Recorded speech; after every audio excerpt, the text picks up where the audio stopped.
What's it like shooting video from a moving vehicle? Well, funny you should ask, because I'm going to show you what it's like. The first thing you notice is a lot of shaking.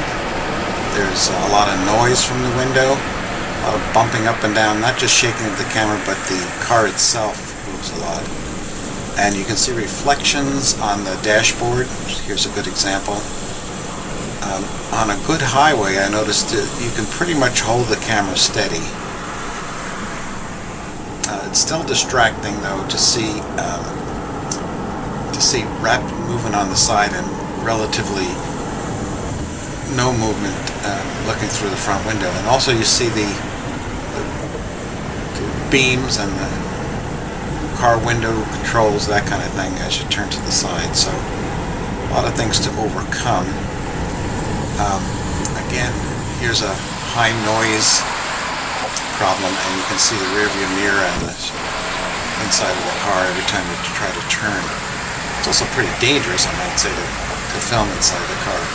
But all in all, with a little care, you can take some interesting pictures.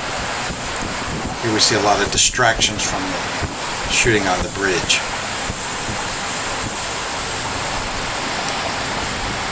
Here's a side view. Again, every time you turn, you can see the inside of the car. And again, bouncing. This is just west of Sacramento, where I live.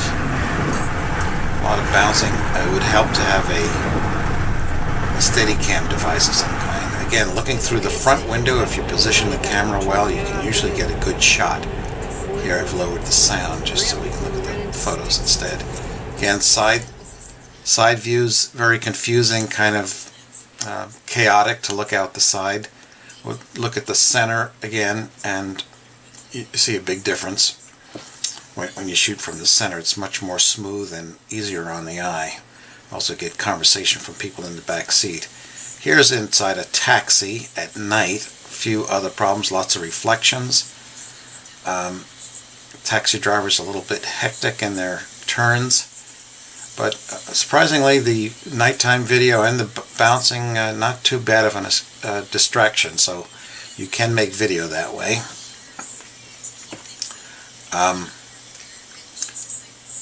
Lights, it's kind of dark, but the camera worked pretty well in the low light conditions. Again, a lot of reflections.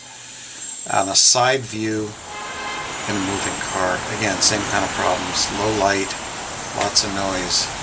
Lots of bouncing, other cars obscuring your target, but it can work.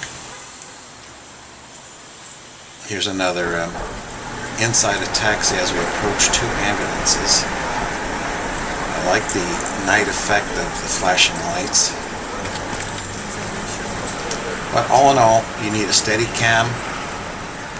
You need to center the camera in the front window so you're not seeing the side panels of the car, and you can get away with some pretty decent video. So hope that helps. Thanks so much. This is your roving reporter, Vince Migliore, Folsom, California.